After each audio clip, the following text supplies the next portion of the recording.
राधे राधे गुरुजी। जी राधे राधे गुरुजी। गुरुजी मुझे आपसे एक प्रश्न पूछना था कि पहले तो मेरे आज भाई का बर्थडे, आपकी कृपा मत बनी रहे। अच्छा, दूसरी किसका बात ये बर्थडे बाबा आज? जी कि मेरा प्रश्न था कि जैसे मंदिर में मैं किसी, जैसे मानो रोज में एक 4-5 भगवान है, मैं उनकी मतलब अपने मन से रोज पूजा करता हूँ। 4-5 भगवान हैं आपके पास? हाँ, मतलब मेरे मंदिर में जो जैसे मान तो लीजिए भगवान 4-5 होते हैं?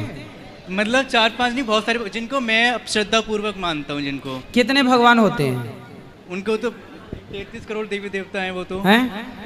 मतलब करोड़ों देवी देवता हैं, लेकिन जिनकी मैं देवी देवता तो करोड़ों हैं। हाँ। पर भगवान कितने हैं ये देवी देवता अलग हैं, भगवान अलग हैं। ये बताओ भगवान कितने हैं? भगवान तो मेरा एक ही है जिनको मैं मानता हूँ। कौन? माता रानी को। हाँ, हाँ, भगवान एक ही होते हाँ, हैं। हाँ। देवी देवता 33 करोड़ होते हैं। अच्छा, तो भगवान आपने बोला कि हमारे घर में 5 भगवान हैं। मतलब मैं जिनकी आरती करता हूँ, जिन भगवान मतलब जिन लोगों की आरती करता हूँ मैं, सपोज किन किन की करते हो? मैं करता हूँ गणेश जी की करता हूँ, मैं जगदीश जी की करता हूँ, फिर लक्ष्मी जी की, भोले बाबा की, फिर गौरी मैया की, रामचंद्र जी की, हनुमान जी की। ये मतलब 5 आरती मेरी फिक्स है। बाबा जी मेरा ये प्रश्न था, जैसे मान लो कोई किसी दिन जल्दी है, मतलब कुछ भी कारण की वजह से मैं कर नहीं पाता हूँ, तो ऐसा ज़रूरी है कि मतलब ये मुझे करनी ही चाहिए हर दिन उतनी आरती की, मतलब एक किसी दिन जिस दिन जैसे मान लो आज हनुमान जी का दिन है या फिर आज भोले बाबा का दिन है, तो उनकी कर लूँ तो वो सफिशियंट है। देखो, आपने जितने नाम लिए ना, हाँ। वो सब एक ही हैं। अच्छा। हनुमान जी कौन है? भोले बाबा का रूप है। साक्षात शंकर जी। जी जी। अब शंकर जी कौन है? भोले बाबा तो हरि हरि और ना भेदा। हरि मतलब भगवान विष्णु। जी भगवान विष्णु ही शिव हैं। जी। भगवान नारायण ही शिव हैं। दुर्गा कौन है? लक्ष्मी जी। लक्ष्मी कौन है? भगवान श्रीमन नारायण की पत्नी। जी। देखो, बात ऐसी है कि पानी जब बरसता है ना, तो कहीं भी बरसे वो बह के जाएगा समुद्र में। जी पंडित जी, गुरु जी। चाहे अमेरिका में बरसे या भारत में, पाकिस्तान में बरसे या बांग्लादेश में, बह के जाना कहाँ है? समुद्र में। हाँ या ना? जी गुरु जी। उसी तरह आप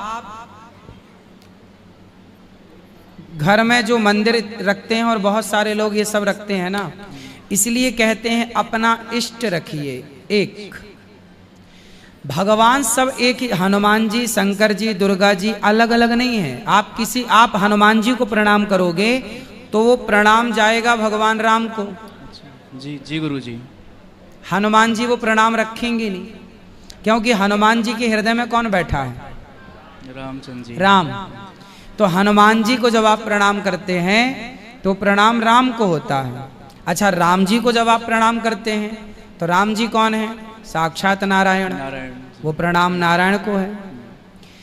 तो कुल मिलाकर के पानी कहीं भी बरसे जाना समुद्र में है। तो आप प्रणाम किसी को भी करो, जाना समुद्र में रहने वाले, क्षीर सागर पर रहने वाले भगवान नारायण को ही जाना है, चाहे आप कैसे प्रणाम करो, कुल मिला के। इसलिए ईश्वर एक ही है। भगवान के जैसे हमारे 2 हाथ हैं। आपके कितने हाथ हैं? 2।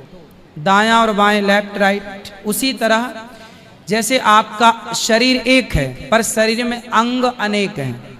कान, नाक, आंख, हाथ, पांव, पेट, ये सब क्या है? ये शरीर के अंग हैं। उसी तरह भगवान एक है। गणेश जी भगवान की बुद्धि है। आपकी बुद्धि है, ऐसे ही भगवान की बुद्धि गणेश जी है। दुर्गा भगवान की शक्ति है। जैसे आपके पास शक्ति है खड़े होने की, चलने की, फिरने की। लोग क्या कहते हैं? आज हम थक गए, आज शक्ति नहीं है। मतलब शक्ति की जरूरत सबको पड़ती है। तो जो आदि शक्ति है दुर्गा, वो भगवान नारायण की शक्ति दुर्गा है। भगवान नारायण की ही शक्ति दुर्गा, भगवान नारायण की बुद्धि गणेश जी, भगवान नारायण की संहारक शक्ति शिव, भगवान नारायण की उत्पत्ति सृष्टि ब्रह्मा, पालन सृष्टि विष्णु, भगवान का ही अवतार राम, कृष्ण, नरसिंह, वामन, धन्वंतरी, कच्छप, मोहिनी। तो एक ईश्वर के ये सब अंग हैं। जैसे हमारे 2 हाथ, एक हाथ में 5 उंगली, ये उंगली भी हमारी, ये भी हमारी, ये भी हमारी। उसी तरह ईश्वर एक, उस एक ईश्वर के ये सब अंग हैं। इसलिए ये कभी ना कहा जाए कि हमारे इतने सारे भगवान हैं, एक ही भगवान। देवता बहुत है। देवता भी कौन है? देवता भी ईश्वर के व्यवस्थापक हैं। जैसे फैक्ट्री का मालिक एक है, पर उस फैक्ट्री में कर्मचारी सैकड़ों हैं। ईश्वर एक मालिक है, पर इस सृष्टि की व्यवस्था के लिए भगवान ने सबको जिम्मेदारी दी। हमारा एक भारत है तो एक भारत में एक प्रधानमंत्री है, पर मंत्री बहुत सारे हैं। गृह मंत्री अलग है, उद्योग मंत्री अलग है, रेल मंत्री अलग है, जल मंत्री अलग है, खाद्य मंत्री अलग है, फला फला फला। उसी तरह एक ईश्वर के अंडर में सारे देवी देवता काम करते हैं। सृष्टि का व्यवस्था भी तो बनानी है ना, ऐसे है बेटा। गुरु जी सिर्फ एक ही इष्ट को मतलब अपने अपने भगवान को इसलिए जब गुरु मंत्र लिया जाता है तो वो सब भटकाव मिट के एक में मन लग जाता है, इसलिए गुरु मंत्र लिया जाता है। लोग कहते गुरु मंत्र क्यों लें? जब तक गुरु मंत्र नहीं लोगे तब तक ये सवाल बना रहेगा कि हनुमान जी की पूजा करें कि शंकर जी की, दुर्गा जी की पूजा करें कि गणेश जी। पर मंत्र लेने के बाद एक